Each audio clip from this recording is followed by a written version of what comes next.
여느 평범한 날처럼 시작된 하루였지만 그날은 달랐다. 중개보조로 일한 지 6개월 만에 처음으로 매매 계약을 성사시킨 날이었으니까. 사무실은 소장님과 나 딱 둘뿐. 이 작은 성공을 기념해 소장님이 한턱 쏘신다고 하시더니 오랜만에 꼼장어나 먹으러 가자는 제안이 들어왔다. 자, 첫 잔은 원샷. 좋아요.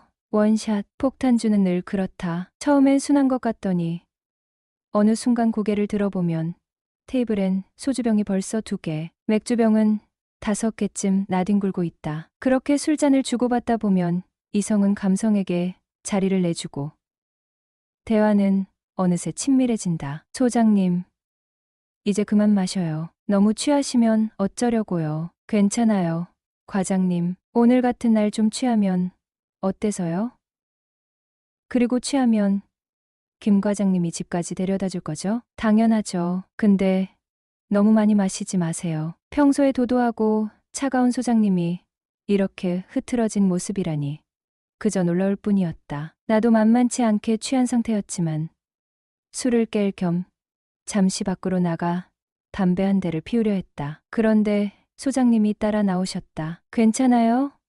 그녀가 내 쪽으로 다가오더니 갑자기 팔짱을 끼며 다정하게 이야기를 이어갔다. 약간 당황했지만 괜히 무안하게 만들까봐 그냥 그대로 있었다. 소장님은 매매 계약을 축하해준다면서 이런저런 얘기를 나누다가 뜬금없이 말했다. 김 과장님, 나 사실 평소에 많이 좋아한 거 알아요? 갑작스러운 고백에 당황했지만 나도 사실 눈치채고 있었던 터라 솔직하게 대답했다. 알고 있었어요. 근데 나이 차이가 있어서 모른 척했죠. 그러자 소장님은 웃으며 말했다. 요즘 세상에 그런 게 어딨어요?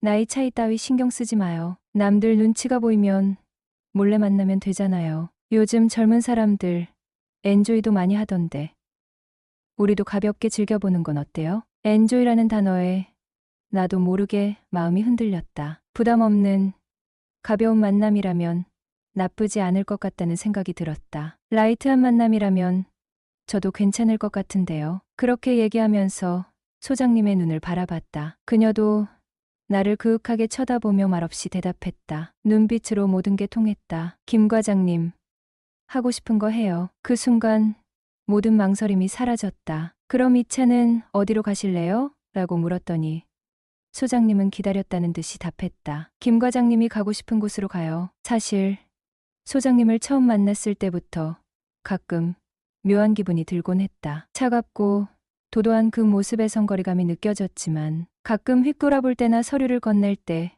손끝이 스칠 때면 이성으로 느껴질 때가 있었다. 뭐 나만의 착각이겠지 하고 넘겼지만 참 이상하게도 자꾸 신경이 쓰였다. 한 번은 이런 적도 있었다. 그날도 평소처럼 사무실에서 일하던 중이었다. 소장님이 갑자기 책상에 있는 펜을 떨어뜨리더니 나를 부르면서 이렇게 말했다. 김 과장, 이거 좀 주워줄래요? 그런데 그 순간 내가 하필이면 머릿속에서 이상한 드라마 한 장면이 떠오르는 거다. 주운 펜을 건네면서 우리 손이 살짝 스치고 눈이 마주친 다음 둘 사이에 어색한 공기가 흐르고 이건 마치 무슨 생각을 하고 있는 거야? 그러나 현실은 달랐다. 나는 펜을 조용히 주어 건네주었고 소장님은 고마워요라고 단 한마디만 하고 다시 모니터에 시선을 고정했다. 그러고는 아무 일도 없었던 것처럼 일상은 흘러갔다. 나는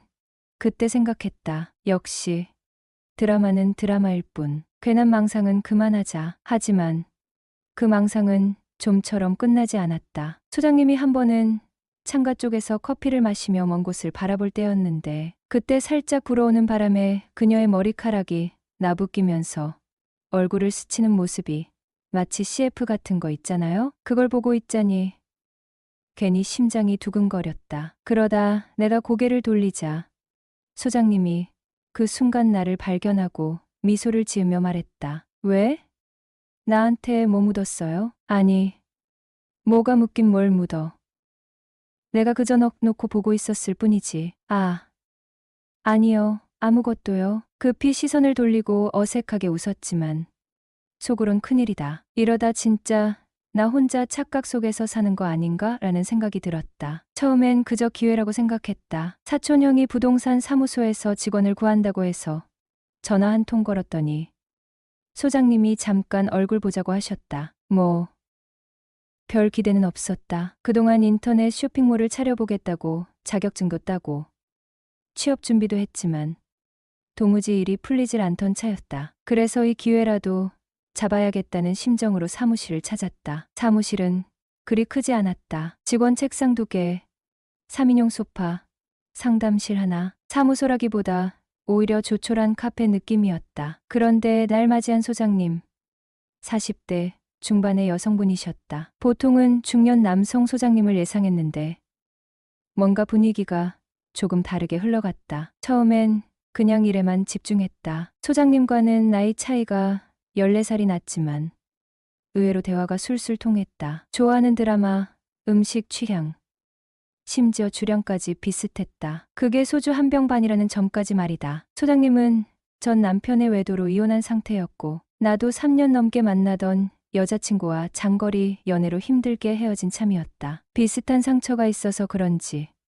서로에게 묘한 동질감을 느끼게 됐다. 일하면서 자주 붙어 다니는 것도 문제였다. 처음엔 원룸, 투룸, 전세나 월세부터 배우기 시작했는데 내가 실수하면 소장님이 옆에서 장난 섞인 핀잔을 주곤 했다. 그러면서 둘 사이가 점점 가까워졌다. 그런데 그날이었다. 점심을 먹고 사무실에 들어왔는데 소장님이 박하사탕 하나를 꺼내면서 말했다. 김 과장님, 이거 드셔보세요. 나는 네, 고맙습니다 하며 손을 내밀었는데 그녀가 갑자기 아니, 그냥 입 벌리세요. 제가 넣어드릴게요라고 하지 않는가. 순간 당황스러웠다. 이게 뭐지? 이런 건 드라마에서나 나올 법한데. 내가 주춤하자 소장님은 살짝 미소 지으며 아이, 입 벌리라니까요 라고 다시 말했다. 난 어쩔 수 없이 아 하며 입을 벌렸고 그녀는 박하사탕을 내 입에 넣어줬다. 그 순간 미묘한 기류가 스쳤다. 이게 무슨 상황인가 싶었지만 그냥 넘기기로 했다. 그날 저녁 우린 사무실 근처 꼼장어 집에서 술 한 잔을 했다. 소주 한 병 반씩은 거뜬히 비우고 2차로 노래방에 갔다. 소장님은 나훈아의 무시로를 고르더니 신나게 부르기 시작했다. 그런데 노래가 절정에 이르렀을 때 갑자기 내 품에 살짝 기대더니 속삭였다. 그냥 편하게 있어요. 그 순간 심장이 2배로 뛰었다. 사실 이게 장난인지 아니면 진심인지 헷갈리기 시작했다. 그런데도 나는 이상하게 그녀의 품이 편안했다. 그날 노래방에서는 그렇게 어색한 분위기 속에 시간을 보냈고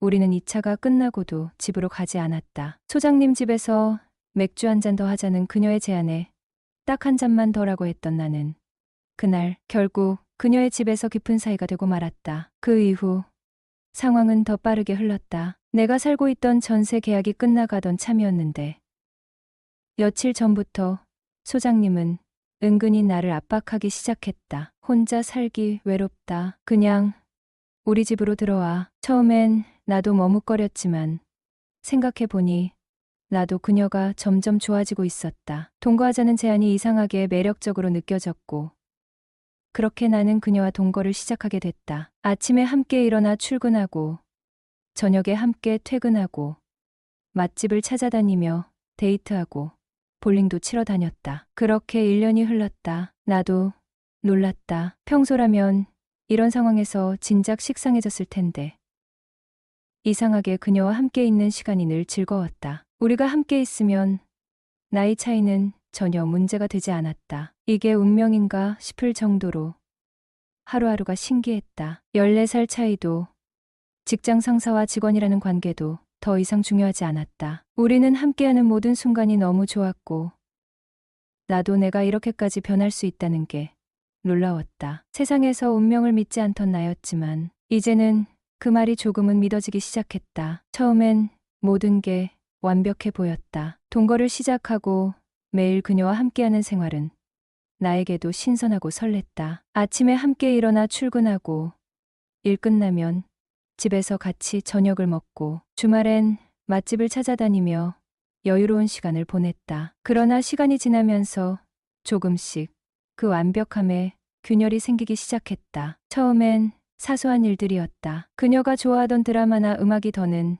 나에게 흥미롭게 느껴지지 않았고, 한때 즐겁던 대화가 점점 지루하게 느껴졌다. 식사를 할 때도 처음엔 서로의 취향을 맞추려고 노력했지만 어느 순간부터 그녀는 자신이 좋아하는 메뉴만 고집했고, 내가 원하거나 좋아하는 것들은 자연스럽게 뒷전으로 밀려났다. 그리고 3개월 전 사무실에 새로운 직원, 37살의 돌싱녀인 미영 엄마와 시간이 지나면서 이영 엄마와 자연스럽게 가까워졌다. 그녀는 밝고 유쾌한 성격에 나와 대화가 잘 통했다. 점심을 함께하거나 사소한 일상 얘기를 나누다 보면 이상하게도 나도 모르게 미소를 짓고 있었다. 한 번은 퇴근 후 미영 엄마와 함께 간단히 저녁을 먹고 사무실로 돌아오는 길에 그녀가 갑자기 내 어깨에 손을 올리며 요즘 나 너무 외롭다라고 말했다. 순간 그녀의 말에 내 마음이 묘하게 흔들렸다. 집에 돌아가도 소장님과는 더 이상 예전처럼 편안한 대화도 즐거운 시간도 없었다. 오히려 소장님과는 사소한 일로 자주 다투기만 했다. 반면 미영 엄마와는 짧은 대화 속에서도 내가 잊고 있던 따뜻함과 편안함을 느꼈다. 그러면서 나와 소장님의 관계는 점점 더 멀어져 갔다. 집에서는 서로 대화하는 시간이 점점 줄어들었고, 업무에서도 예전처럼 팀워크가 맞지 않았다. 소장님은 그 변화를 느꼈는지 가끔 날 바라보는 눈빛이 조금은 쓸쓸해 보였지만 우리는 더 이상 그것에 대해 대화를 나누지 않았다. 한 번은 미영 엄마와의 작은 에피소드가 소장님에게 들켜버린 적이 있었다. 미영 엄마와 점심을 먹고 사무실로 돌아왔을 때 소장님이 우리를 지켜보는 듯한 느낌을 받았다. 그녀의 표정은 단순한 의심을 넘어서 무언가 알고 있다는 듯했다. 그날 저녁 소장님은 평소와 달리 에게 말을 걸지 않았고 집에서도 무거운 침묵이 이어졌다. 하지만 그 순간에도 나는 그녀에게 먼저 다가가기보다는 점점 미영 엄마와의 시간을 더 기다리게 됐다. 이제 고민이 깊어졌다. 소장님과의 관계는 이미 돌이킬 수 없을 만큼 멀어진 것 같았다. 내가 그녀를 더 이상 사랑하지 않는다는 건 분명했다. 처음엔 운명처럼 시작된 관계였지만 이제는 그저 의무감이나 책임감으로 함께 있는 듯한 기분이 들었다. 하지만 동거를 하며 1년 넘게 함께한 그녀에게 헤어지자는 말을 꺼내는 건 너무나 어려운 일이었다. 그녀와의 추억도 있고 내가 그녀에게 많은 도움을 받았다는 사실도 잊을 수 없었다. 그렇다고 미영 엄마와의 관계가 진전된 것도 아니었다. 우리는 그저 묘한 감정을 공유하는 사이일 뿐 확실한 연애 관계도 아니었다. 나는 지금 이대로 소장님과의 관계를 유지할 수도 미영 엄마와의 관계를 더 발전시킬 수도 없는 애매한 상황에 놓여 있었다. 하루는 퇴근 후 소장님이 불쑥 "우린 괜찮은 거지?"